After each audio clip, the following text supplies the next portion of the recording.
mo? Okay lang pala eh. Ngayon, papi, didisiplinahin ko to. Mamili ka. Lalayas ka o bububugin kita. Mamili ka. Ay mo umalis, tumayo ka dito.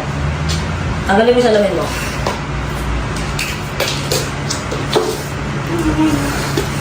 Hindi ka nabibigyan kasi ng isa. Putang ina mo! Putang ina mo, ha? Gago ka! Napakalandi mong putang ina mo! Wala kang respeto! Hahayaan kita matulog ka? May kasama kang iba? Pinagbigyan kayo ha! Sunod-sunod ha! Kailangan sa'yo black eye! Pinagsinungaling mo sila! Gusto mo maglihim yung mga yan? Gusto mo? Gusto mo? Ha? Gusto mo naman kasi na ganon? Ayoko po, mami. Gusto mo butas agad dyan? Sa yung edad mo? Ayoko po, mami. Tangina pa eh!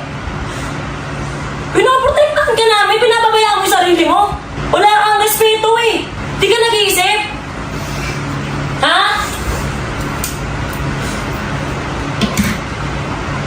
Di ka nag-iisip? Saan ikaw walang magulang? Maglipin ka na lang ulit. Lason ka. Lason yan, yung ganyang ugali. Anong role ulit dito? Anong role mo?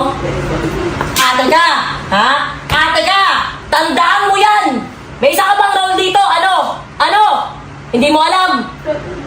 Hindi! Nakalimutan mo! Anak kita! Anak kita! Putang ina mo! Kaya pag may nangyari sa'yo, sasabihin mo! Magtanda ka, putang ina! Pag may nangyari sa'yo, kami unang pamatay para sa'yo! Naiintindihan mo? Hindi ka magsisinungaling, hindi ka maglilihim!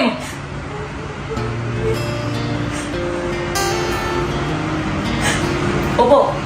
Late ko na kasi nalaman. So, medyo late yung reaction ko. Dahil hindi agad sinabi sa akin na sekreto pa yung iba. Wala namang nanay, sa totoo lang, na gustong masaktan mo ng physical yung anak mo. Kasi mahal mo yan eh, iningatan mo. Pero kasi pag sobra na talaga, hindi mo na madaan sa pakiusap, sa usap na masinsinan, mahinahon, yakap, palinawagan. Parang pakiramdam ko, huling alas ko. Yung style ng lola ko.